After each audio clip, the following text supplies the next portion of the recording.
Spoke to him a lot. We had a lot of good long talks, and he fought the good fight for a long time. He fought it for his whole life. That he should die just a week before the lockdown. And I mean, he should have been here to see all the events. There's got to be a good reason, but he should have been here to see all the events. He would have loved to have seen what we're presenting tonight. 3 black artists with some really terrific artwork. I'm sure Al probably would have bought some of it too. Of course, we also miss an artist. We didn't lose her. She just moved far, far away. Patty Kelly, we miss you too. Okay, this is an amazing space. Al was an amazing guy, but we move on. We move forward. We have Kenny Graham. This is his brainchild. He's the genius behind Hub 17, and we're really proud to have him here. Now, the artists that we are going to be speaking tonight to, I've had the great pleasure of speaking to some great conversations this week, and I've discovered that the 3 of them, if I were to describe them, I would say peace-loving, peaceful, kind, benign in a good way. They're really good people to have around. We're the kind of gallery that needs artists, and we always want to remain that kind of gallery. So it's been such a great honor just to speak to them about Black Lives Matter. I mean, that's the topic of the day. The title of this group show is Lives. Of course, we had some bad titles. You know what you got to go through to discover a really great title for a show, and we decided simply on the simple one word, the most important word in Black Lives Matter, of lives. That's why we decided on that. One of the things we discussed, we're going to get into with the artists too, is that we're going to be discussing race tonight, of course, and sometimes that's going to be awkward for some of us. I include myself in that category, and we have to know that we can be forgiven if we speak awkwardly about it. I'd like to speak first to our probably our featured artist, but there was the 3 of them so equally great in their own way, as you'll see. But our first artist is Kyoko. Some of you may know Kyoko locally. Hi, Kyoko. Kyoko Heshiimu is, if you don't mind, I'm going to spell it for folks, Kyoko. Okay. It's Kyoko. First name Kyoko. That's easy. Heshiimu, Heshiimu. And you're going to need that because I'm going to be giving you some more information about Kyoko later on. Hi, Kyoko. How are you? Hi. How you Thanks doing? for joining us. Hi. Kyoko, we were discussing some of the things like first, but let's get through the basic stuff about art first. We were discussing some of the things about your first experience, the first time that you knew that you were an artist. Can you go into that a little bit, please? Well, I don't actually have one pivotal moment that made me know that I was going to do art. I grew up where my mom was a photographer, and she used to do photography in the house. She used to always develop her stuff in the kitchen. And my dad was a musician, so he used to always play music and have music always was in our house. So I was always around it, and I like to draw. But actually in 8th grade, I was going to switch to dance and not take an art class. And my art teacher, Miss Z, she said, no, absolutely not. You can switch if you want to, but you have to come back and take classes and do make an art portfolio, and you're going to apply to LaGuardia. And, I listened to people. So she was an elder, and I listened to her. So I came back and Respected, I made a portfolio. obviously. I did.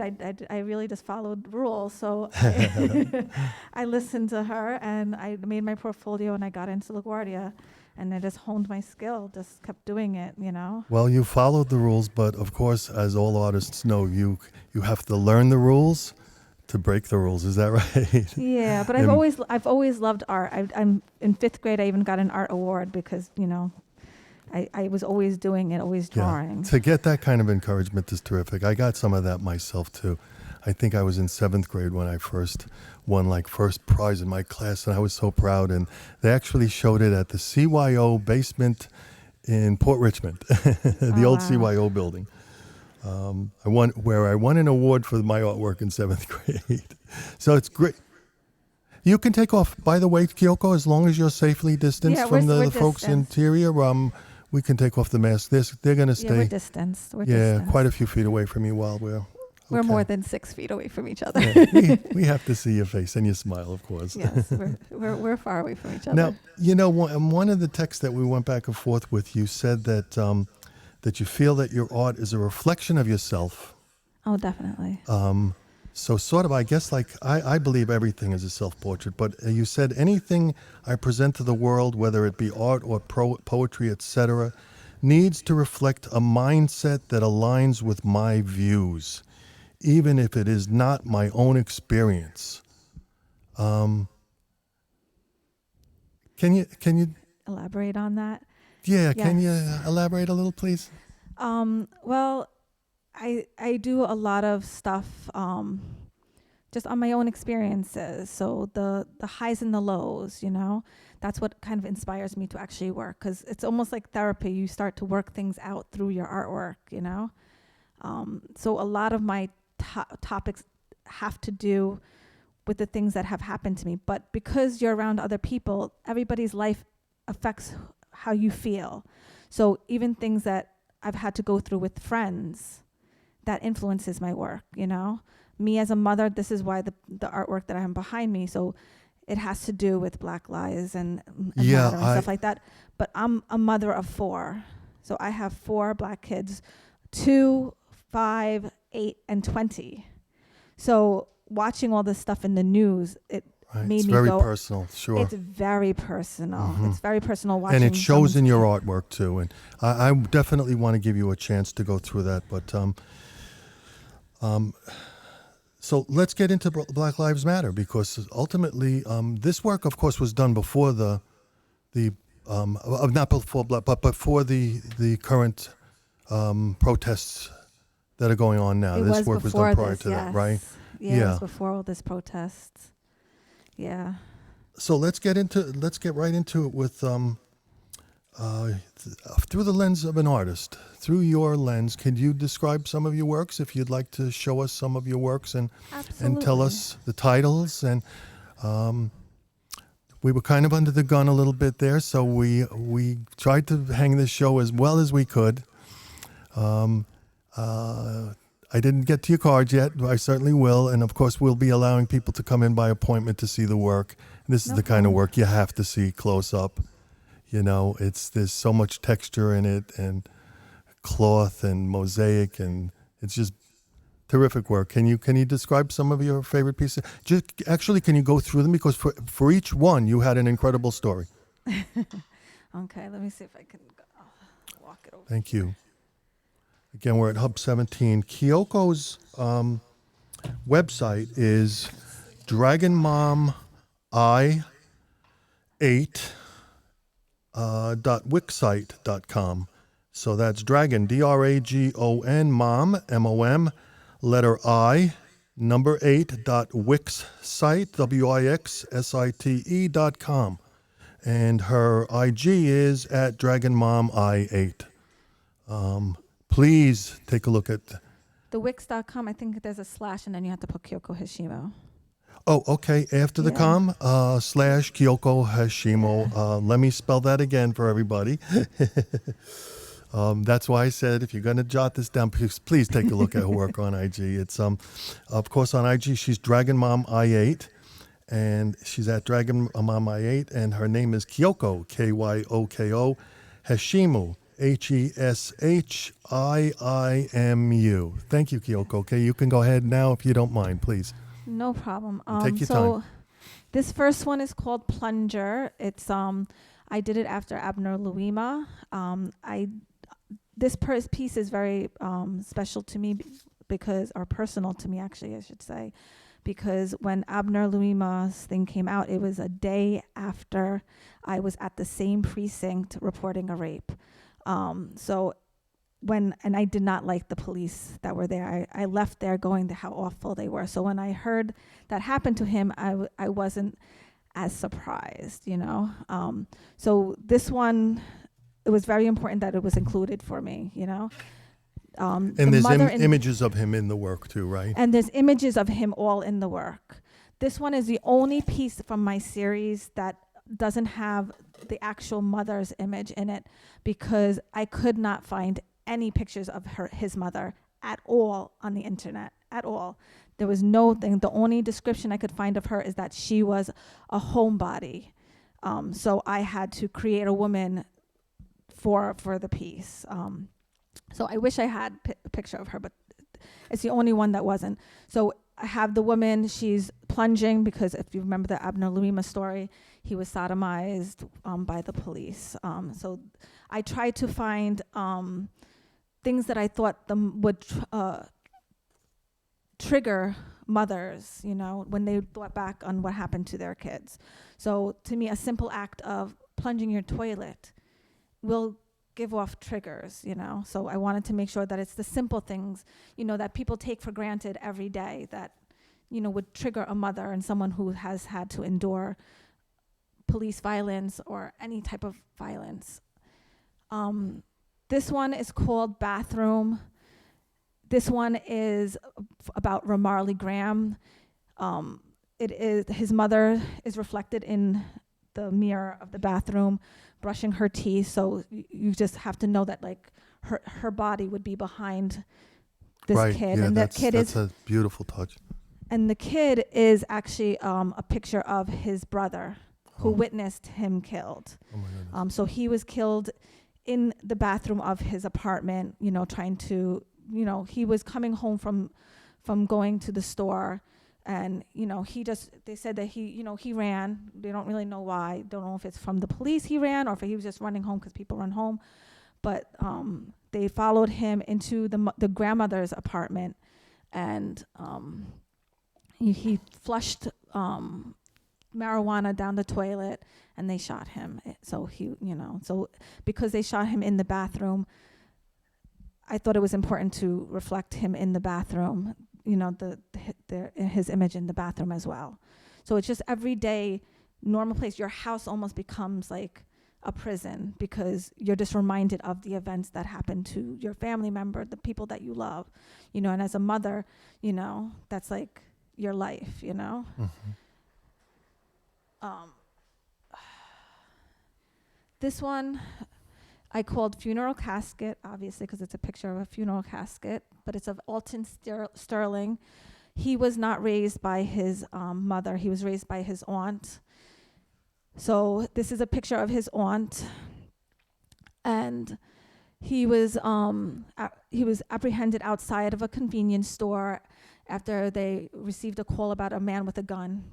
No gun was found on him, but he was selling CDs, you know. So I just wanted to make sure I reflected, you know, not just the everyday trauma that you get in your household, but what you have to, as a family member, as a mother, have to go through after your son is killed, you know, because people, you know, on the news and stuff like that, you hear, you know, all the horror stories about the people who are killed, you know. You hear the horror stories, and you don't think about how it impacts the families, you know, that have to endure their loss, you know. And, you know, these were innocent people that were killed. So it's not, you're not talking about, you know, even if, in my opinion, even if they had done something, a lot of the times killing does not suit the crime. So and your children, somebody just posted up that your children should feel safe at home. It's amazing. Children should always feel safe at home. Exactly. They should feel safe at home. But how are you going to feel safe if your brother was killed in your bathroom? Mm-hmm. You know, that becomes like a nightmare. Like, why do you want to go and brush your teeth? Something simple. Like, it becomes like a nightmare then, you know. But I wanted to make sure that I reflected, you know, the things that you have to endure also afterwards, you know, to pick up the pieces, you know. So this first one over here is called Candlelight Vigil 1. It's about Sean Bell. That same year, Sean Bell was killed, I gave birth to my first daughter. So that was 20 years ago. So that to me, like all the good and the bad in my life is I can associate all the pivotal good and bad in my life. I can associate with someone being killed by police. And it's horrifying to me. So I can't reflect back on anything in my life that's really great, like the birth of my children, or even which is wonderful, but I That's then important. associated with this. So, Yeah, important life events for you were occurring at the same time. Exactly. Important life events were happening for us as a culture, and that were just horrendous. So the good and the actually, yeah. bad. Like they said, I was raped, and I still associate it. And instead of associating with myself completely, I associate it completely with Abner Louima. I can't think about that without thinking about him. I can't think about giving birth to my daughter without thinking about Sean Bell. Like, to me, they both align with each other, and they're intertwined, Right. So I have this one to reflect for Sean Bell. And I thought that the candlelight vigils are really important because it's something that you see it. You see the communities doing it, and I feel like it's important to show, because it is such a traumatic thing that, people just expect like, oh, that's normal.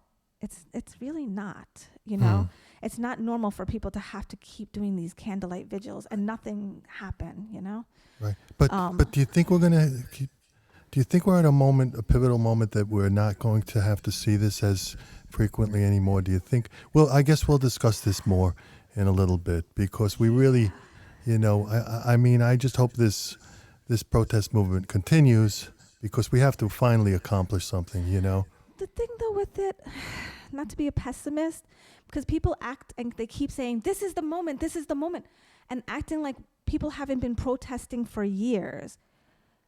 But we've been protesting, like then you're ignoring the Michael Browns, you're ignoring the Tamir Rices, you're ignoring everybody, Trayvon Martin. People were protesting. People have been protesting for years. That's why I brought up Al. Al Peters has been fighting the good fight for years.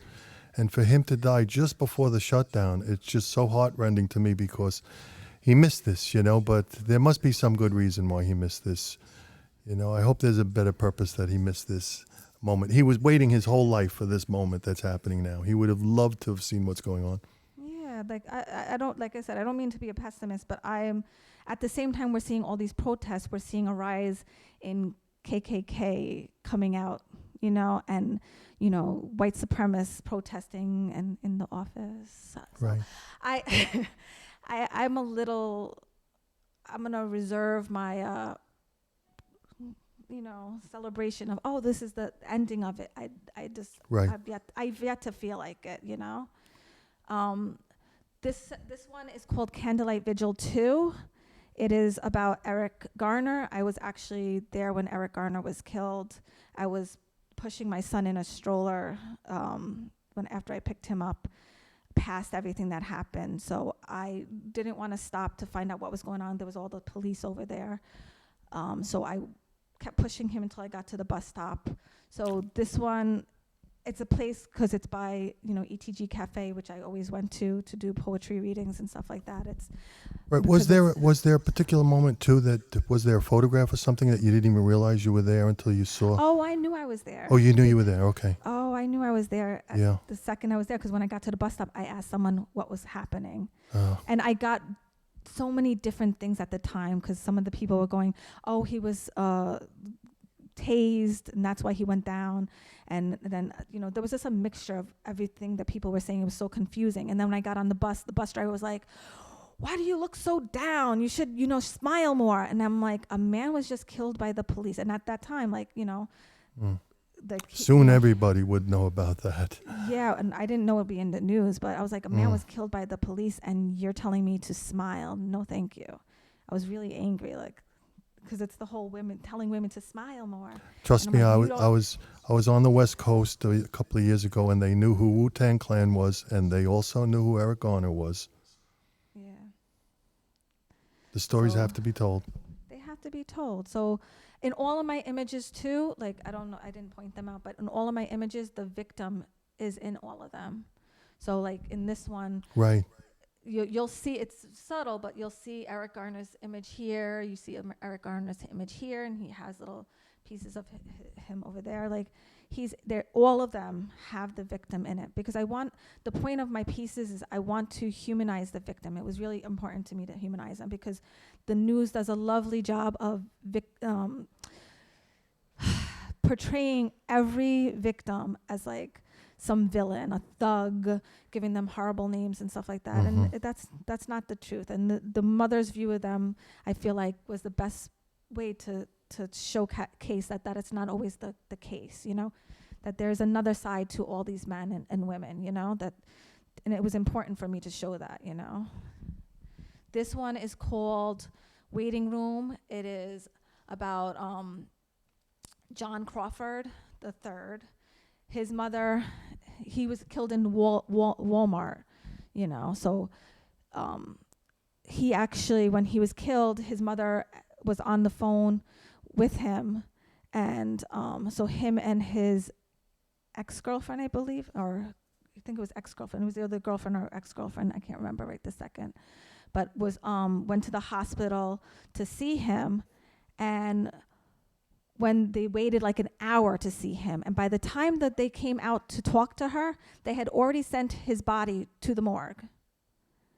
And I was like, oh my God. Goodness. Yeah. I'm like, how horrible is that? You're waiting all that time, and they don't even have the courtesy to even talk to you, you know? To me, that's so degrading. You don't even have the courtesy to look at you and as a person to be like, this is someone that you love and care about. Let me talk to you before sending them to morgue. It just was such a horrifying thing to just think about, you know? So I wanted to make sure I portrayed what a mother must feel like hearing the news. I definitely see some irony in that piece too, that it's such a sad moment, but you have it so colorful and almost inviting the room that they're in. Yeah. I just felt But those black tables behind them are like two black clouds. Yeah, like I just felt like, you know, Dark even I made it clouds I made it empty, because I felt like even if the place was crowded, how alone must you feel hearing that news, you know? And then there we go. So this one is called Graveyard. It is for Walter Scott. He was running away from police, and the police claimed that he had a weapon, but he was shot in the back. And then the police went back and took stuff and put it by his body. So at least the one good thing about today's times is we got video cam of everything. So everything gets caught, you know, on tape. And even if police do not report it on their paper, you know, then it's caught on camera, you know. But I felt like the graveyard is important, because even after all the stuff, you did your funeral, you did your candlelight vigils, all that stuff, you're going to visit the graveyard, you know, and that's just a constant reminder, you know, and it's a haunting reminder all the time. So I feel like you have to, it's something that the mother and anybody is going to endure all that time. You have to.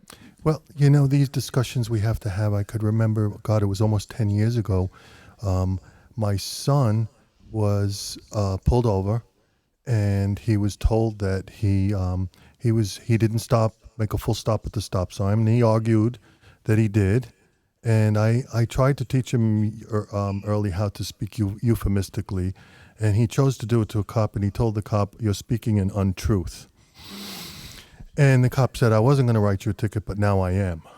And I told this to a friend at work, a black friend at work, and he told me, "You're lucky, Doug." And I said, "How is that? I got to pay the ticket." And he said, "If that were my son, he would have had a boot on his head." Yeah. Yeah. It's sad. So it's really good to talk about this. I mean, some of the things you shared with me, there's certain peacefulness with you, though. I guess being a mom helps. And you shared a story with me about being ambidextrous when you make art. Sort of ambidextrous. Would you mind sharing that story? Well, I'm really not so ambidextrous. I did it with that one project I was talking with you. In college, I did a series called the Jack and Jill series with different interactions of men and women, and part of it, I made it look like a kindergarten classroom. So I had chalkboards with my poetry on it. I had blocks and flashcards that I had made. And so I wanted it to look like a children did things. So in order to do that, I had to be less in control. Well, it was. If you recall, I described you as a very peaceful person. You shared a very peaceful moment with me where you were doing two things at once. We called it multitasking. Yes. So Share that story, please.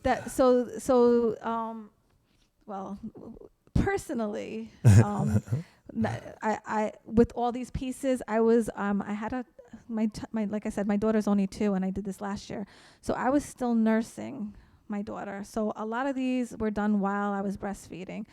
I'd say majority of them were done while I was breastfeeding. So I had her in my left nursing, and then the other hand, gluing things and cutting things and using my knees to balance her in my lap. So yeah. But I reflect that in my artwork too, because the thing I was yes, telling I you know about- your art is so personal. Can I ask you a question now? Getting to the Black Lives Matter. Okay, we've gotten about halfway through your work, and if you don't mind, I'd like to, if you finish that, what's there, one more piece on that back wall before you go to the Grandmothers series, because the Grandmothers series is amazing too. After you go through that work, well, the question I'd like to ask is how an artist can contribute to the Black Lives Matter. Is it important what artists have to say? I have my own views on it I'd like to share with you, but what's your take on? Obviously, your art has always been Black Lives Matter artwork. And it's so great to see that it's like so. The artist that you mentioned to me, can you please pronounce it for me? Was it? I honestly don't know how to pronounce her GD. name. Okay, I'll spell it. It's I would say NJID.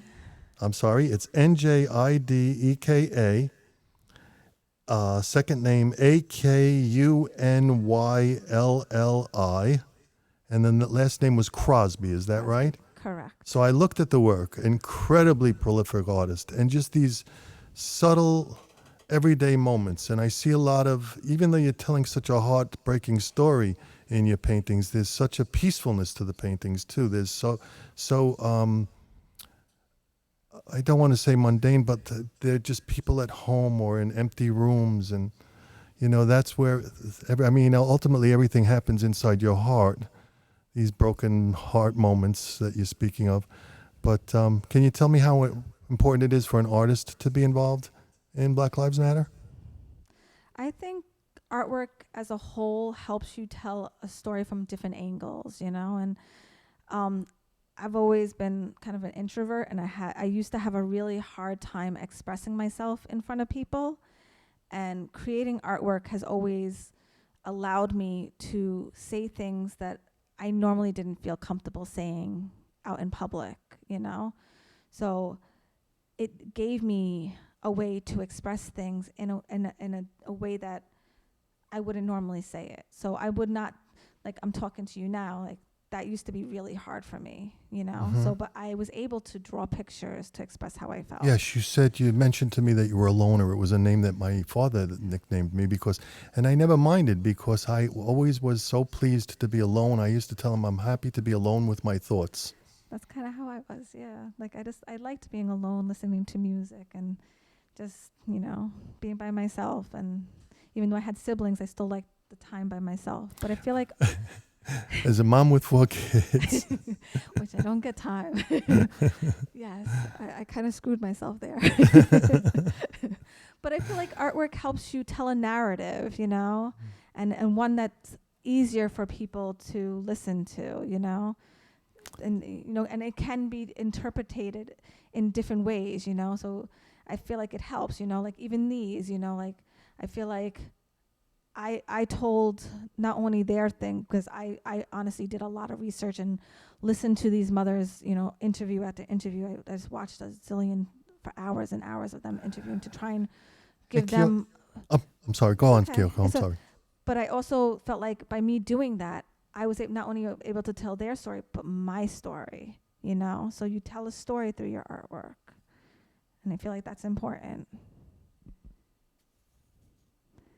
So again, I just wanted to make sure that we get your, can you please tell us your website? And It's Dragon Mommy, so DragonMomi8.wix, WIX site, SITE.com. dot site, right? Wix dot site. Oh, I'm sorry, Wix site. I'm sorry to interrupt. Wixsite.com, and then the slash, I don't know what that's called, and then Kyoko Heshiimu, so KYOKO HESHIIMU. Yes, and then I have an Instagram, which is under Dragon Mommy 8. Okay. I didn't know it was pronounced Dragon Mommy. I had, because you hear the Dragon Mom all the time, right? Yeah. So it's Dragon, DRAGONMOMI, number 8. Yes. .wixsite.com /Kyoko Heshiimu. Correct. Again, I'm going to spell that for you also. It's KYOKO HESHIIMU. Of course, we'll have a link afterwards, especially for that artist that you particularly like. I saw I saw so many similarities in your work, but it was so different at the same time because hers are just really like moments at home and not so expressive as yours were about the Black Lives Matter movement. But we'll post that too because I think she's so prolific, that artist. I couldn't believe I just kept scrolling and scrolling how many works she had made. So we're looking forward to scrolling through a lot more of your work too. Is there another artist? We'll come back to you if you don't mind because I'd love to talk about that grandmother series, that grandmom series that you did. Is another artist available in there now that we could Yes. speak to? Oops. Yeah, hold on. Sure, Let thanks. me just put my mask Stay back with on us, so I can- folks. Which one do you guys want to talk Again, we're at Hub 17. Jahtiek is going to come. On Facebook, it's Hub 17 NYC. HUB numbers 17 NYC.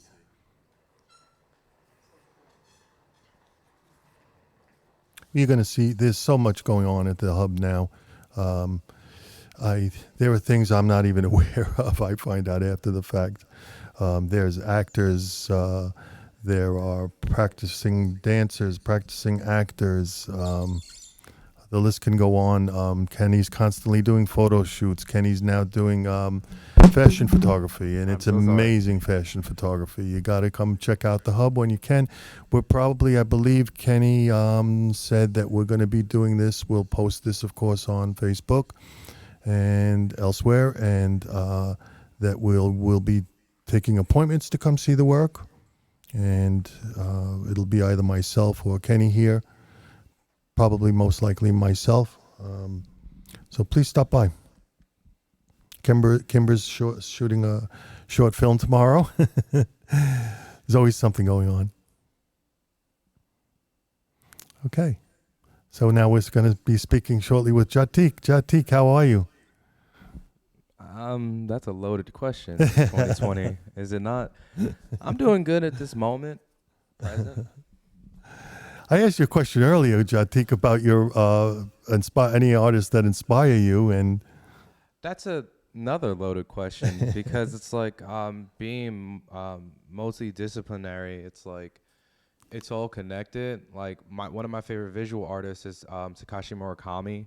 Yes. You don't really see it too much in my photography, but as far as like my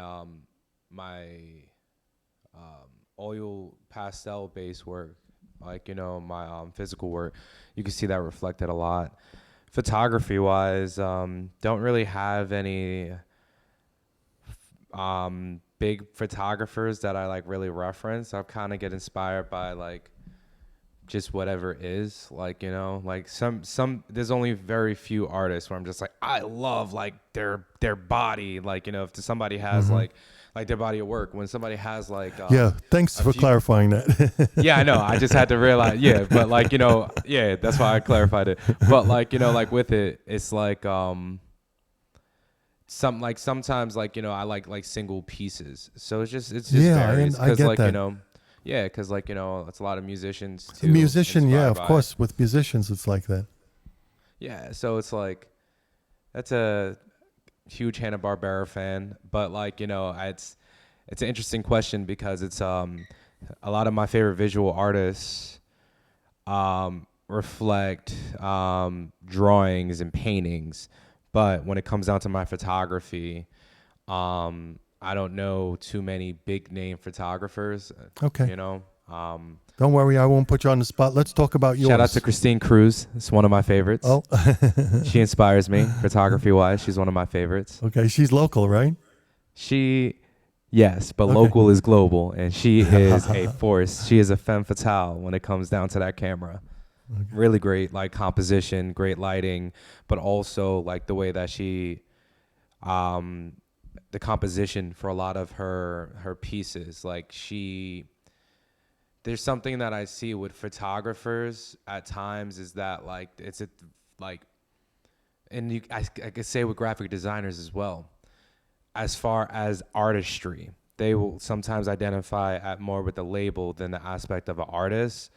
And like, with it, she brings her photography to such another level and creates these worlds. And it's really inspiring. Like she's probably like really one of my favorite photographers in general. And it's not even just because like I know her, but like her body of work is wild. The Say her name again, please, Jahtiek. Christine Cruz. Okay, thank you. But let's talk about more about your work. Okay. Would you like to go into any particular pieces that you have there? So you're a documentarian. You documented the Black Lives Matter movement and protests on Staten Island, which was completely unexpected that we would see something like this on Staten Island. Am I right?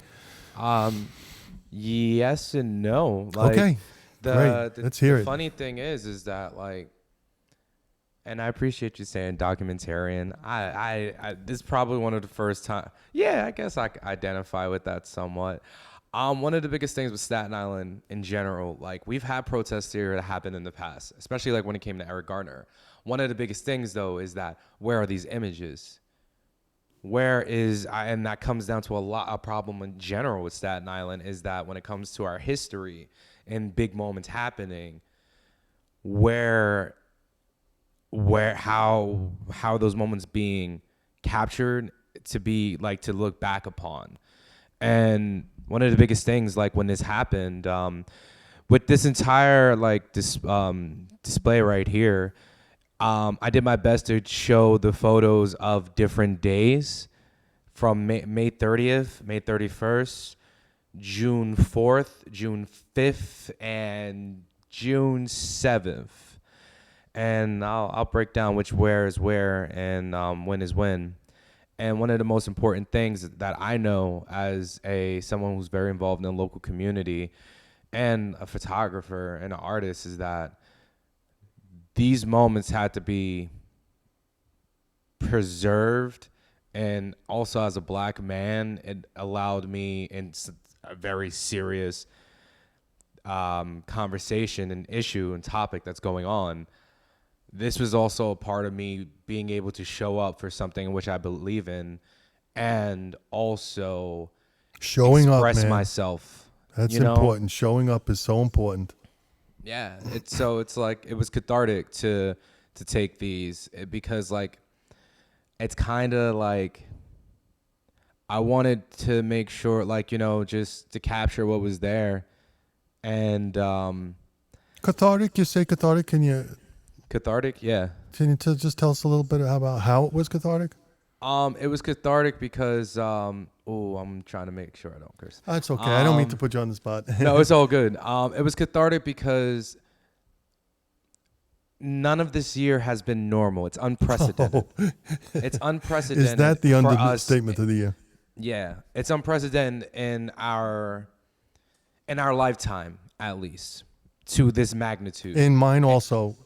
Yeah, exactly. And I'm more than twice as old as you, I'm sure. Yeah, so it's when I say cathartic, it's like was cathartic for me because it's like and I've said this to a lot of my people, like, my fellow people of color, my fellow black people, black Americans, let me say, is that I feel that if you're a black American during this time, this hits different in one way or another, especially since May and all these different protests, because we live in a time that's a very emotions and everything have already been heightened from being kept away from society and not having our normal life. So when I say cathartic, I got to creativity is my most, and being in that space is my most authentic self. So not only did I get to be in a part of this moment and be a body, and also be someone who made sure that chants were being corrected, that people were saying the right things for this moment in Staten Island. And I only really went to the Staten Island protest because this is my community, and I know I can show up here and provide action afterwards. And it was cathartic because I got to capture these moments. I got to I'm understanding now, yeah. Yeah, so I got to capture right and release but the frustration. Can I ask you how many you did overall? Do you remember how many were there? Hundreds, 100? I probably have altogether close to 200 pictures Wow. or more Wow. from this time. And what was how did you make the choice on which ones you wanted to show? Because I noticed that the compositions are very powerful with the triangles and the diagonals. The ones that really resonated. So for this one, composition was a really big thing. Yes, for this I could see piece that. right here. Yeah. It was a protest. It's May 31st. May 31st. Now, which one, Jahtiek? We're seeing the second one right now. Oh, they're Can seeing you me. I'm sorry. move it a I'm little, just trying please? to make sure that I don't No, this is all live, man. Yeah. This is So this one right here, do you see it? yes. So this one If is you May could- 31st. If you could move it up a little, we don't see the top of it. Oh, see the top of it? Yeah. Is that better? A little more. Move it back or forward? I can't see the top of the photo. Is that better? I don't know, Doug. This is complicated. Just put it where it was. Tilt it a little, Jahtiek, and back it up a little. Okay. And perfect. You got it. There we go. You got it. Okay, so for the first one, May 31st, protesting through Park Hill. As someone who grew up in Park Hill lived there for 13 years, it was a beautiful sight to see, because Staten Island is historically segregated, whether people want to acknowledge it or not. It is by design. Look up Robert Moses if somebody doesn't know that name. It was he designed and it. redlining, of course. Yep. So to see people of all different colors marching through Park Hill, where not only a similar case such as what happened with Eric Gardner happened in 1994, and it being one of the places where a bunch of people from the Wu-Tang Clan is from, I just think it's such a powerful moment and a powerful photo to see if you know what these buildings are, if you're from Staten Island.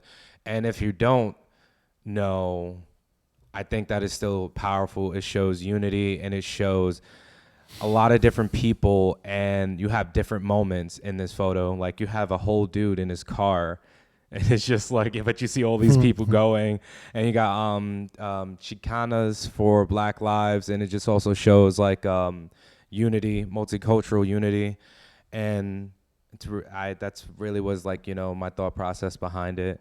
Mm-hmm. And then for this photo, is that good? Yeah, we see two. You see two? Yeah.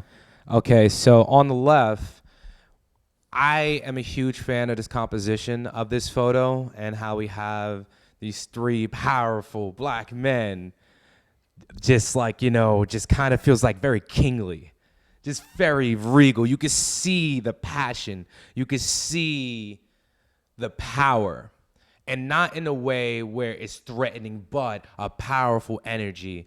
And what makes this so important is because, to me, and why I wanted to print it, is because you have this young man right here. His name is Snoop Not Nice.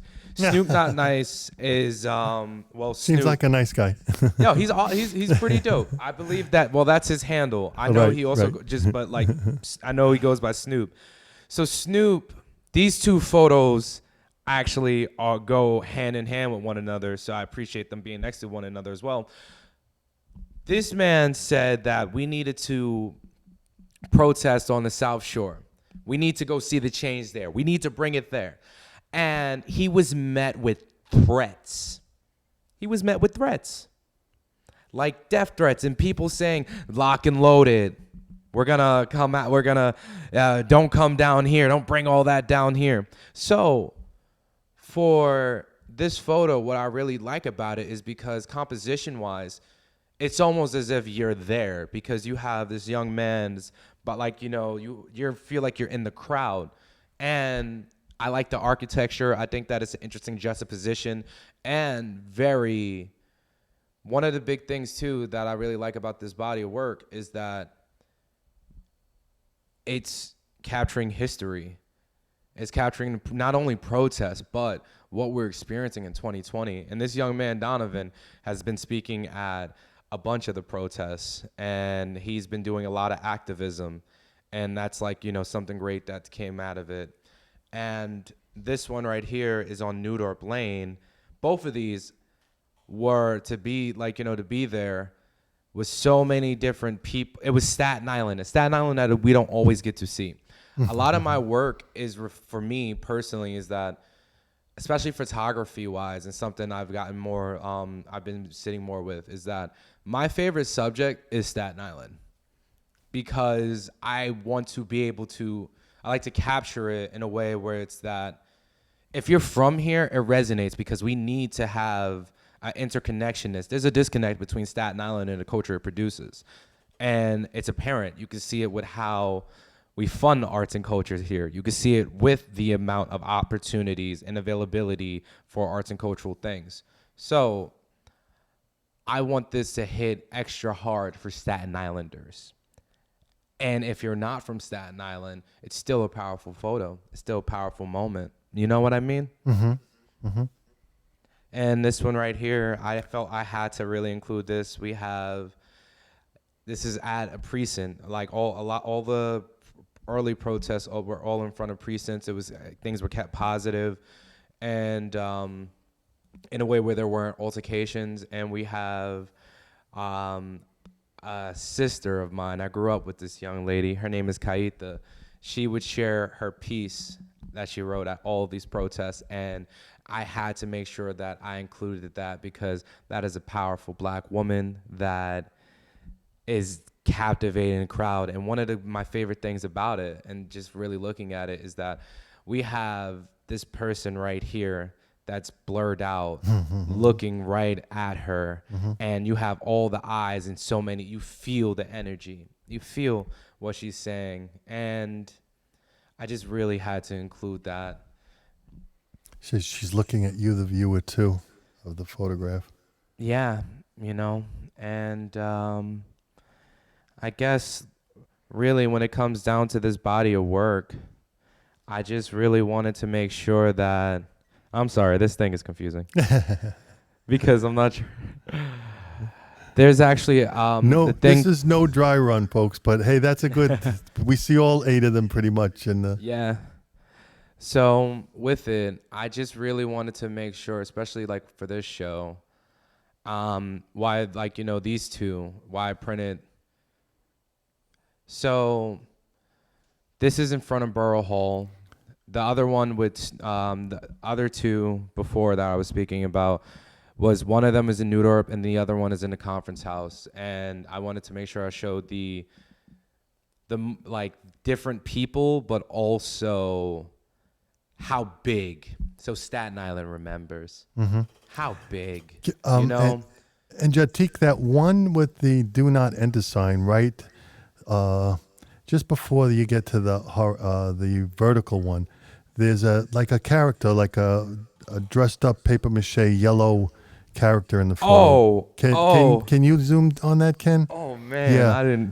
I didn't even notice that Pigman and, was there. And I saw so much relative to each of the artists. Like in that piece, we see some reality and fantasy, and when we finally see Kenley's work, Kenley puts a lot of reality, combines a lot of reality with fantasy. So I thought that was like resonant of Kenley's work across from yours. We have another artist. It's Kenley Dillard. Is he there yet? Yes. He's here. Kenley's there. Great. So yeah, why don't you finish up the next photograph with the detail I was impressed with. So basically, when it comes down to this piece, why I wanted to really include it is that what we call Black Boy Joy. There was a moment where there was everybody's you can see that he's dancing, and it was right. In New York City there's something called the Get Light Circle, and so everyone proceeded to get light and dance, and there's a moment of joy after this march and protest, and I wanted to make sure that I showed that too, because one of the big, especially since you could see Highland Boulevard and it being at the conference house in the South Shore, where there's been a lot of resistance towards integration as far as not living in the 1970s, and when it comes down to some of how we interact with one another and multiculturalism. So I felt it's a powerful statement to show this moment of of Black Boy Joy, of just dancing, but also everyone coming together, everyone clapping, everyone having a good time. And Pigman, he's been at quite a few protests, and he carries a vulgar sign, but and I like that though too, because to be honest with you, you can see it still shows the moment. As much as there's joy, everyone's still there for the reason why that man is wearing a pig mask.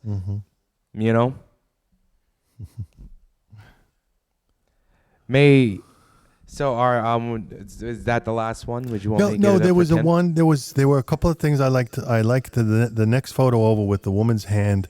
The detail that the bottom of that picture is definitely she's holding something in her hand. And that detail is definitely the focal point. But can you see it? No, I'm just seeing the top of the bottom. Back up. There we go. A little more. Back up a little more. Yeah. Okay, there you go. So what she is doing, and why I kept that piece. Also, another piece is as a Black Staten Islander who grew up and along the North Shore, who grew up in Park Hill, which is right next to Stapleton, and they're basically one and the same thing, but people not ready for that conversation. Again, to see Stapleton have all this multiculturalism on Broad Street, because there is a distinction between a lot of the people that are moving to Stapleton from the South Shore, or even from different boroughs, different cities, so have you, and people moving on to Broad Street. And to see Broad Street have all of this multiculturalism, and I'm going to be real with you, one of the big things that I've said in the South Shore and walking on Broad Street was that I'd never seen this many white people in Stapleton. No, honestly. And that's a beautiful thing. It's a beautiful thing. It shouldn't have to be that way, because we're one big community. Right. If it's sink, we all sink on Staten Island, for real. But with this photo, what this young woman is holding, Ashley, aka Akasha, she is holding smudge, and throughout all the protests in which I seen her at and we were at together, she would smudge would light sage. I said she lights smudge, my bad. She was lighting sage. This is sage right here. So it's basically a very holy plant, and it's meant to purify and get rid of negative energy and to keep the peace. And scientifically, if you actually burn sage, it will purify the air and clean the air. So there's science behind that for anybody. It's spiritual mojobo. No, it's backed up with science. Just Just real important though was that next two images, if you could back up so that we could see the two compositions together, because I placed those for you, and I saw the power of the arm in the air and the. Can you back it up a little bit, so we could see those two? There you go. Perfect. Yeah, there's a sign, sort of like it resonates with the arm raised. So I thought that was a perfect placement of the two of those put together. I think Which you wanted sign it are like you that. talking about? The sign with the arrow going around the Oh, this one. on the top of the photo. Yes, that's it. Yeah. And that arm being raised in the photo under it. Yeah, I can see that. Yeah. Yeah. I mean, I think in terms of art like that, like art and language, and words can have different meanings, and images can have different meanings, and your work has a lot of meaning. So, thank you very much. I know we have a little more. We don't want to show everybody everything. Would you mind handing over the mic to Kenley? May I just say one thing? Yeah, absolutely. While Please, we're like please. right here. Please. So with these two photos, why I wanted to include them is that we see very young Black Americans in these photos. And one of the things that is heartbreaking is that they already know that they have, yes, it's powerful that they're fighting for these issues. It's sad that they have to have this as part of their experience. And I think that's one thing that people don't really understand. Like when Kyoko was talking about Sean Bell, I was in 5th grade when that happened. That's one of my memories. I remember it was the UPN still had the UPN award, the Soul Train award, whatever award show they had on Channel 9. And I just remember that. This ferocity in this photo, but there's also a scaredness. And I just think that's very powerful, and that we really get to remember that we're leaving the world for someone else, and that it's not fair that some children of certain cultures, especially of the African American experience, some of them don't get to have the same childhood as the people that's also in their classroom. And I just wanted to close on that. I could tell you, I just hope something really positive comes of all of this. And I'm sure it will, because I believe that the future belongs to the young folks that you spoke of. I mean, the future is for the young. So I hope they keep on. Thank you so much, Jahtiek. You're welcome. All right, we're going to switch over to talk to Kenley Dillard. Kenley Dillard is a caricature artist, but he's moved up to the next level with his work. You're going to see how complex he's doing arranged figures now, multiple figures in a scene. Kenley's, to me, seems like a magician. To watch him work, I'll let Kenley talk about it. He does a daily show for about an hour or so, where he draws caricatures, and I almost didn't believe him. I met Kenley about 5 years ago, and Kenley drew my caricature. So I guess that's a really good way to remember somebody, to draw their caricature. But, he draws hundreds of them, thousands of them. So I wouldn't have expected him to remember. And I mentioned it to him that, Kenley, we met 5 years ago and you drew my caricature. And he said, I remember. It was a Friday evening. It was a beautiful night out. And I thought, no, he can't. And to watch him draw on his videos, he does daily videos I'd like him to talk about on YouTube, on Facebook Live. And he interacts with the public. And he said some amazing things that I overheard that he was interacting. So I almost thought, okay, hi Kenley, he remembered me. So I thought, oh my goodness. And then I heard him mention to somebody asked him, he was drawing an image, and I thought Kenley was holding a photograph or looking at a photograph, but he has this unique ability to hold his phone or put his phone on a stand, and he draws with both. I think, Kenley, I saw you both draw with both left and right hands. Correct. And we could talk about that too. And you know, Kenley, I almost didn't believe it, but what I heard you say to somebody in the crowd was that the picture that you were drawing was a picture that you had in your mind. So that's when I realized, oh, you know what? He did remember me. he did tell me exactly that he remembered me, and because if he had, this man has a photographic memory. If he could remember these complex images, Kenley, I'm going to ask you to hold the mic about 3 inches from your mouth, and thank you, 3 inches. So, yeah, perfect. So we can hear you real well. Okay, cool. A real pleasure, Kenley, to have you here. It's too bad we can't see close-ups, but hopefully people want to come in and see how intricate the work is. Kenley, let you take it from there, if you don't mind. All right, sounds good to me. Kenley, Any again. questions, or? Yeah, Kenley, you know what? Again, I was speaking about how peaceful the three artists that we have in peace-loving, peaceful, just the peacefulness that you all exude, and you're one of them, man. To watch your YouTube live videos is so relaxing. Bob Ross has nothing on you. And like the way Bob. you interact with the public too, I just love it, the way you interact with the public. But no, if you don't mind, if you don't mind going through your work and explaining a couple of things, if you need some prompts, I could ask you do you have a favorite artist or someone? You had an answer earlier. I thought it was terrific. Your favorite artist or an inspiring artist for me. Do you remember what your answer was to me? Wow. Well, I have a lot of them. Well, which your is answer basically to me was all of them. All of them. You know, my whole thing is that I try to look at the big picture. Every artist inspires another artist, but the ultimate artist is the one who created us all. And if I have a favorite artist, is the one no one can see.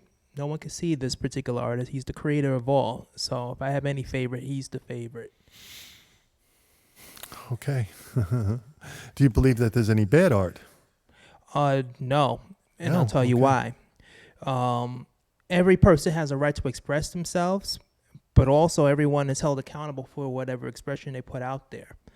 Art, whether it's the greatest imitation or the greatest deviation, whatever it is, it triggers people. And everybody that looks at art, they respond to it based upon what their experience is and what their feelings about those experiences are. That's usually out of the control of the artist, but the act of art is the artist's responsibility. So whatever happens, the artists have to account for it at some point. So, this artwork that I did over time, this was created between, I would have to say, May and July when I drew all of these. Okay. Each one was made based off of an emotion, but also I had a lot on my mind when I created these. Mm-hmm. Like this one, for example, I'm just going to bring it a little closer. Is that okay? Okay, bring it sure, closer? please. All right, here we go. Is that too close? Whoops, let me try it. That's good. That's good. Which one are we looking at right now? Can you point to the picture? This Okay. one in particular. Yeah, if you can tilt a little, if you tilt it back on the top, we can see it. We can see the top of the picture. There you go. Perfect, Kenley. Okay. I hope it stays. And now it's dropping again. Okay, that's good. And I'm just going to hold it. Okay. This particular one. Hold the mic to your mouth, please, Kenley. Sorry. No This particular one this one was pretty involved. This took me about an hour to draw. Only an hour. Reason for that is because I had elves on my mind, and the night before I drew this, I actually dreamt most of this. Sometimes my pictures come to me from my dreams. Wow. And I think dreams are very important because to I me agree. they say things to the individual that I guess doesn't really meet the eye when you're awake. A lot of my drawings come from my dreams, and I try to draw and try to make sense out of myself with those drawings. This one was very deep. I do have a lot of dreams about dwarfs, so I drew what I remembered seeing. One was a very gigantic dragonfly, which is right up here because there's so much stuff going on, it might blend in. I see the dragonfly. And this little guy, I didn't dream, but I felt that he fit in with the story. And yeah, it was fun to draw. But things like that. Kenley, you're going to notice that there's a big box by your artwork that we just got the frames today. All right. For some reason, Kenley's work is 14 by 17, and we just wanted to put a simple black frame on each one. But for some reason, 14 by 17, which is a normal. I know you get the pads that size. It's a normal frame size. Standard frame size. It was virtually impossible to get. It would be. Who would expect that during the pandemic it would be tough to get a 14 by 17 inch frame? But you'll notice that we have a big box there. I think we have 3 in there. We just wanted to order, see how long it took. It didn't take too long. There's a big box by the door, I believe, with 3 frames for you. So we'll frame those tomorrow. Beautiful. Just arrived today. Beautiful. I appreciate it a lot. And you know, it's funny because I normally don't do pieces bigger than this. Not all the time. Depending on the situation, like there was one time here in Staten Island, I did a show.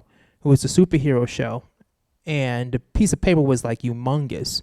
But that was something that was very rare for me because I'm used to, you know, drawing on, let's say, 8.5 by 11 or And probably this size. You have one 8.5 by 11 there that seems pretty a strong picture there. Kenley, can I ask you that while you're speaking, can we back up? Because right now all we see is your chest and your hand. Okay. Back that up a little bit until you want to move it forward, because we like to see you. You're a good-looking guy. All right. You see me now? That's great. Yes, thanks, Kenley. Yeah, I'd love to hear more about what you taught. Just talk about art, please. All right. Well, I mean, as far as I think one of the questions was there anybody in my life who inspired me to draw? My earliest experience as an artist, when did I realize that I was an artist? I must have been like 2 years old. Okay. And I remember specifically because I remember the first time I saw Disney. First time I ever seen it. And it was a Saturday night. I was about 2 going into 3 years old. And I remember seeing it. And I remember seeing the Mickey Mouse come towards, because it was a neon. This was like Wonderful World of Disney. And I was like, wow, wouldn't it be cool to draw something like that? And then not too long after that, my mother would try to draw the cartoons for me, you know, with crayons and whatnot. And I thought to myself, I thought it was so cool. And, you know, the way she drew now, she doesn't think she's an artist. She doesn't think she's a good artist at all. But to 2-year-old, 3-year-old me, I thought it was amazing. And then, not too long after that, I saw my father draw. And my father was about to become an illustrator at that particular time. And he would draw things like monsters and Tales of the Crypt, that type of stuff. But he would draw for the TV Guide, all of the different actors and actresses. And he drew Mickey Mouse. Like, that's what got me hooked. As soon as I saw my dad draw a Mickey Mouse, I thought to myself, well, if he can do that and he can do it that well, then I got to be able to do it. And it's just stuck in my mind. Then I found out my aunts can draw. Then I found out most of the people that I've always been around, my babysitter can draw. And it wasn't like a type of thing where, oh, this is how you draw this, that, and the other. This was something that I felt I can do, and it was something I worked at, and it was something I took very, very seriously. I fought a lot of people along the way to get to a certain point because, you know how some people think that one person's better than another, or because somebody's doing something different, that makes them less than, or that makes them more. I always felt that everybody had a right to create, and I always felt that everyone can draw, I'll be quite frank with you, because, that's all I ever knew.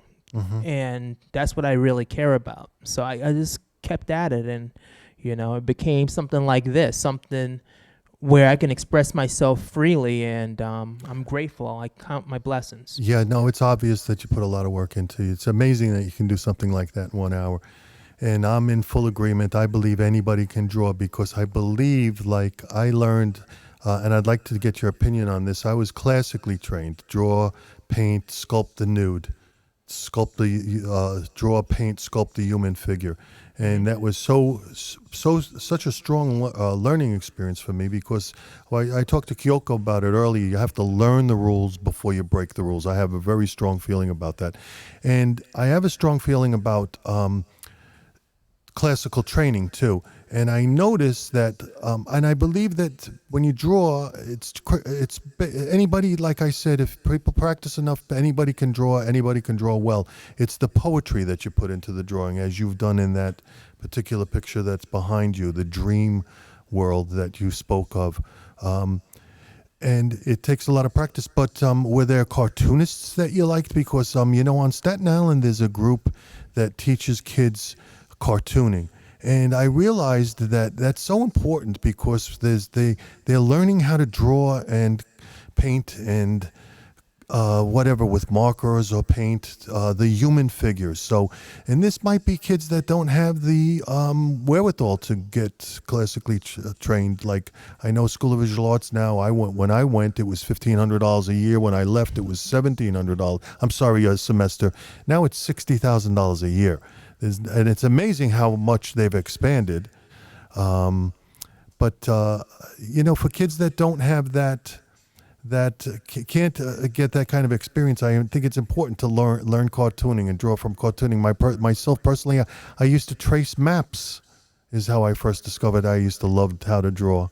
I used to just take tracing paper and trace maps of countries in almanacs. Any cartooning inspirations that I liked? That you have? I loved all of them. All of when them, I say okay. that, it was Again, and this is same what I answer. mean by that too, Mhm. because I don't want it to sound like, oh, he's avoiding the question. I love the differences in every cartoonist. Like when I was a kid, of course, my number one at the time, Walt Disney. Forget about it. Especially Mickey. That was my obsession. If you ever met anyone who grew up with me, that's all I would draw. I would draw Mickey. I would draw Bugs Bunny. But to get even more specific, the people that drew those cartoons, Chuck Jones, he was one of my favorites. Fritz Freeling, Robert McKimson, Art Babbitt. Mad Magazine used to be my favorite when I was hitting 9 and 10 years old. Mort Drucker, Angelo Torres, Jack Davis. And then when it came to, let's say, comic books, I used to there was this one guy, he was very obscure, but he was very, very respected in the black community. I don't know what they call him now because he has a name that I cannot pronounce, but his real name was David Sims, and he created a comic book about 30 years ago called Brother Man. And Brother Man was a black superhero. And at that particular time, the storylines, everything, it wasn't like a Marvel or DC. It was a self-published thing. And the way he would draw and his style, he had his own style. He had his own way of doing things. And it was a company that was run by nothing but black artists. It was called Big City Comics. And that left a big impression on me because he was so unlike Marvel or DC. He would actually draw comic books about things that actually happened in the neighborhood and things that actually happened, race issues, things like that. Even to the point of black hero versus the black villain. It wasn't always about the Caucasian versus the black or anything like that. He talked about real issues, but he used comics and cartoons to actually portray those issues. And even though they were fictitious issues, they were relatable because even though it didn't happen, there were issues that could happen. That could go down or could have went down. So is it relative, the work that he did, is it relative to our times? And can you please say I would think so. Please say his name again. His name is David Sim. Now, I warn you ahead of time, just look up Brother Man Comics. Okay. His current pen name will come up. When you'll see it, you'll see why I can't pronounce it because I don't want to do him injustice like that. You know what I mean? I want Right. you guys to be able to say his name right. Then show me how to say his name. But he's a really great artist, and he was one of the many inspirations that I had as far as cartooning is concerned. Kenley, can I ask you, please? I know I'm looking through my phone right now and I can't find it. Can I ask you, please? We can see you on Instagram, right? Yeah. It's just at Ken. My Instagram Yeah. is Tag Team Oh, Artist. that's right.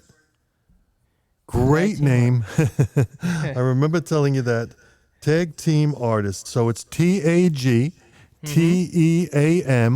Artist. ARTIST. So it's at Tag Team Artist. You can follow Kenley on Instagram. I'd suggest you definitely check out all these artists on IG. Kenley, can you also tell us about your daily drawings? Because that was just such an incredible, relaxing experience to watch you draw and relate with the public. Can you tell us, is it a particular time each day? Yeah, it changes up, but usually I try to draw. This is on Facebook Live, by the way. Right, exactly. Okay. Usually around 4:30 to around maybe 6 o'clock. In between there, I try to go on Facebook Live, and then I would break out into a quick impromptu sketch. Right. Usually, Which those are always- a lot of fun. Yeah, they're amazing. So it's on Facebook, you're just simply Kenley Dillard. It's KENLY. Kenley, KENLY, Dillard, DILLARD on Facebook. And I guess if we follow you, Kenley Dillard, if we follow you, we can watch your videos daily. I notice you have a following on Facebook, a nice group of people with a lot of comments, a lot of nice comments. You got a lot of friends, it seems like. It's a wonderful thing.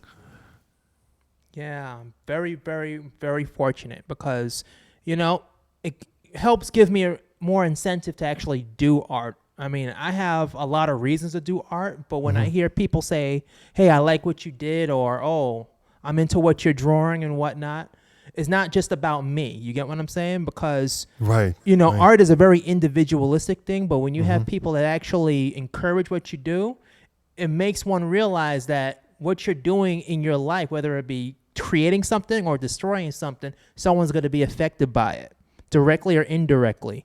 So I have a responsibility to create things. So I like that. A responsibility to create things. yeah, that's my because if I'm not doing that, what else am I doing? Don't want to do the other thing. So can you show us the Black Lives Matter piece that you drew? Do you have a couple there? Sure. Can you show us those? Because that's ultimately what the show is about. I just want to show Kenley does a wide variety. I love your self-portrait too, Kenley. Can you get that a little closer? Okay, let's see what we can do here. Can you zoom in on that? Kenley, leave it like that. Let's see what Kenny can do. Yeah, lean it back a little bit because I can't see the top of the picture. I got you. And now it's not centered either. Okay, there you go. Perfect, right there. All right, So you hear me? Tell us about that. We Matter.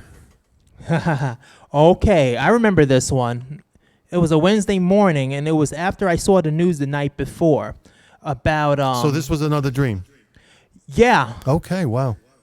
but sometimes with dreams, they're very similar to reality, where they could be very complex in the sense that you have many things going on all at once. So in my mind, I had to choose one image, and this was the image that came up. Now, there's a lot of folks who do not understand what it is to be black. In the sense that because they are not affected directly, because it may be their complexion or maybe their status or whatever it is, they feel that people judge you by your character before they judge you by your complexion and everything else. The thing is that they say all lives matter because they think that's the way most people judge people. But in some situations, first thing they see is your complexion, and then after they probably beat you up, mace you, call the police on you, then they might see some of your character after they're proven wrong and whatnot, and by that time it's usually too late. If you notice, it says we matter instead of saying just Black Lives Matter, which is a fact, and in a fair world, all lives matter. In a fair world, which it's not a fair world, Exactly. I say we matter. So this way, when people say all lives matter, well, look, if you was in a certain situation, okay? And they're judging you by your complexion and the stereotype that they have about you and not the facts of the matter and not your actual character, okay? You got to realize that because they perceive you a certain way, they think one life is worth more than another that's based upon the stereotype they have in their mind, okay? And that's really what this really comes down to.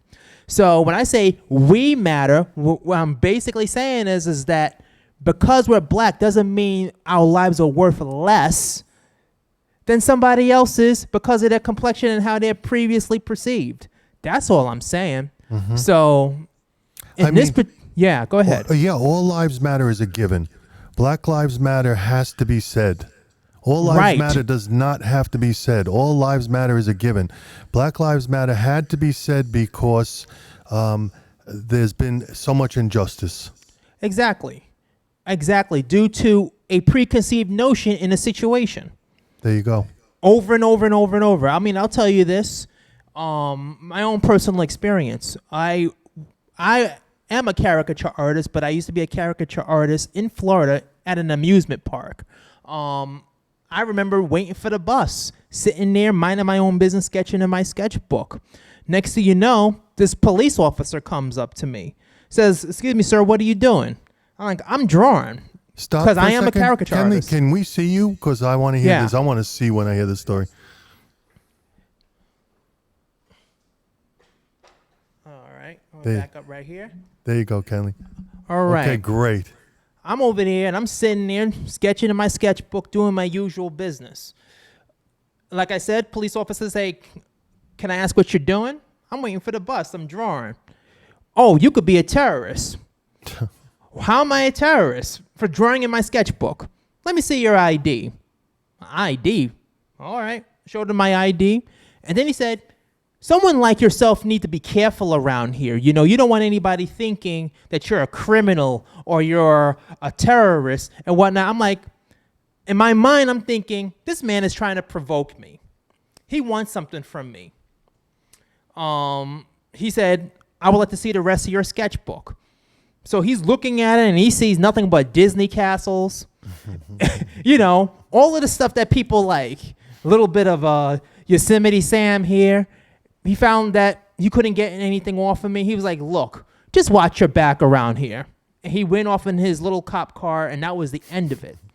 Now, I asked myself, and I try to see myself through somebody else's perception, you know what I mean? Because, you know, I have my own eyes, and it's very easy to just stick with the way I see things. I try to see things from as many angles as I possibly can. I thought to myself, what did I do to cause him to act the way that he just did? What did I do? I'm just, at the time I used to dress up in a suit all the time. I'm in a suit, so I don't look like a thug or anything like that. I had a pencil in my hand. I don't think I was out to impale anybody. I was drawing in my book, minding my own business, and nobody else was around. So I tried to put one and one together. I'm like, aha, terrorist. He might think because I'm black, I'm probably Muslim. And probably doing some other stuff. I don't know what that means, but however you cut it, whatever the assumption was, I think my race had something to do with it. All right? Also, the type of questions he was asking me, he's trying to get a rise out of me. If I was like the super emotional type or whatever, I probably would have said, "What the heck are you talking about?" So, believe me, as an artist, especially as a black artist, I've run into folks like that who think no matter how creative I am, no matter what I do, they have this stereotype that have absolutely nothing to do with me, and I like to project that crap onto people, whether they're doing something or not. And I think that's what this war is about. A lot of people says, "Oh, we need change." The fact is, in order for there to be real change, it has to be a change of consciousness. I don't think a lot of these people are very conscious of what they're doing. They're sleepwalking through life. And one of these days, they're going to bump into what they think is a wall, but is really a Mack truck of reality. And then they might be affected. Maybe, hey, maybe we judged the wrong person, or maybe that person didn't need to die, but by then it will be too late, and then they have to repeat and learn the lesson in another life. Kenley, I could tell you that just meeting and speaking with you, I would never think of you as a terrorist or whatever else he called you. I mean, you're just You'll a peaceful be surprised, person. man. You know what? Can I ask the three of you together, put your masks on, get into a shot where you're socially distanced, and let's try and close this thing out with one last question that I have for you, okay? All right, cool. All right, so everybody masks on, 6 feet apart. Okay, as they're preparing, again, we'll post tomorrow all the social media that the artists are on. You can come and see the art in person, which I strongly encourage. It'll be a very safe environment. You will be the only person in the gallery. If you want me, we will be wearing masks. We will be socially distanced. Okay, terrific. Okay, can everybody, I guess we'll have to at least pass the mic around. So, Kyoko, I'm glad you have the mic because I wanted to ask everybody one last question because this has been a terrific evening. Kyoko, there was a time when when a lot of women started entering the art world in the 60s and 70s, they objected to be identified as female or women artists. Now, I asked you this earlier, and you kind of seemed to encourage me to definitely identify you as a black female artist. Can you speak on that? Is that okay with you now? And because the complaint was always, I'm just an artist, and I see all of you as terrific artists. Can you just speak on that before we leave? Well, yeah, I guess I am an artist, but I do identify as a female. Of course. A black female artist because just innately, since I am black, the things I do are a reflection of myself and the things that I endure, which are very different from if you're not black. I have a white mother, which not everybody's going to know that just looking at me. So I definitely go through life in a different way with different experiences than her. They are not in any way the same as her. So I feel like it was important for me to do artwork that reflected the experiences that I was enduring, through life. And so it was important to me to showcase those experiences. I just hope, Kyoko, that you're not so pessimistic because I can tell you I've lived, I believe, 20 years longer than you, and I've seen tremendous change, and this change that's happening now is terrific. And I'd like to hear from the men also on that question. Do they choose to be identified as black artists or just simply artists? Thank you. Okay, Jahtiek, hey. Hey there. I'm both. Just a statement. Love it, Jahtiek. Yeah, I'm both. Like, when it comes down to it, the funny thing is that, like, yes, I am an artist, and in a fair, just world, I would be able to just be an artist, but that's not the world we live in. So I say that proudly that I am a black artist. That was perfect. You feel me? That was perfect. Because it's like we live in a world, like one of the things that I was talking about this recently actually with somebody is that, like, how much of, like, the world and how I experience it is me being conditioned so that I can just maintain in this world. So that has to affect my art and how I see myself in my artistry in some way or form. And then also, like, with it, why is it that when I share, like, being born into this experience, that I can't just make work with that's not a statement? But when you're black, you are the statement. So I'm both, What a great answer, Jahtiek. Thank you so much. And I'm sure Ken Lee is going to give us some more good stuff. Ken Lee, you've been very eloquent. Everybody's been so eloquent tonight. Thank you so much. Ken Lee, you want to give us one last word? Black artist? Mm-hmm. All right. Do I consider myself a black artist? Or just an artist? I'm definitely a black artist. There's nothing else for me to be. I mean, like, first of all, a lot of people emphasize the black part and a lot of people emphasize the art part, but I'm always both no matter what. Okay? And as a black artist, I treat myself like a black pen on a drawing on a white piece of paper. I love it. Okay? A lot of folks talk about it's a white world, whatever that's supposed to mean. If that's the case, this world is a white piece of paper, and I'm going to leave a lot of black marks all over it. And it's going to form into the portrait of success as far as I'm concerned. Oh, wow. So I'm going to leave my mark, but I'm going to make an artful mark, not reckless.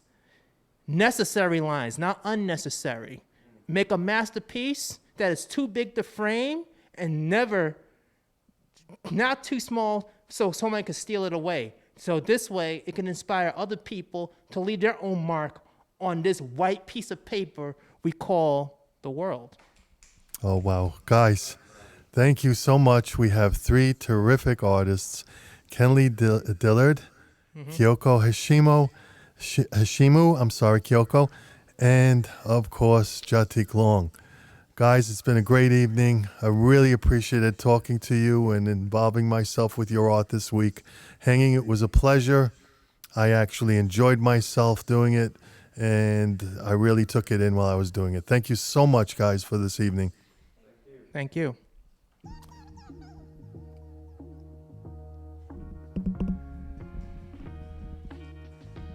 Okay, cool.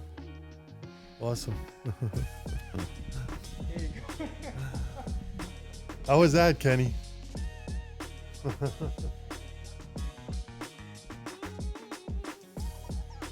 the hour and a half of coaching, I let Kenny keep talking.